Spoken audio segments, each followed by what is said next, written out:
تاکہ جو مرے بصیرت پر یعنی یقین جان کر مرے، اور جو جیتا رہے وہ بھی بصیرت پر یعنی حق پہچان کر جیتا رہے۔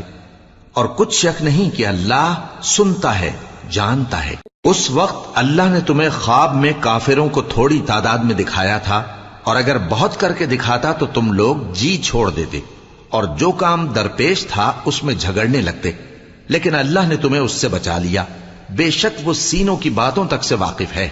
اور اس وقت جب تم ایک دوسرے کے مقابل ہوئے تو کافروں کو تمہاری نظروں میں تھوڑا کر کے دکھاتا تھا، اور تم کو ان کی نگاہوں میں تھوڑا کر کے دکھاتا تھا، تاکہ اللہ کو جو کام کرنا منظور تھا اسے کر ڈالے۔ اور سب کاموں کا رجوع اللہ ہی کی طرف ہے۔ مومنو، جب کفار کی کسی جماعت سے تمہارا مقابلہ ہو تو ثابت قدم رہو، اور اللہ کو بہت بہت یاد کرو تاکہ مراد حاصل کر لو، اور اللہ اور اس کے رسول کے حکم پر چلو۔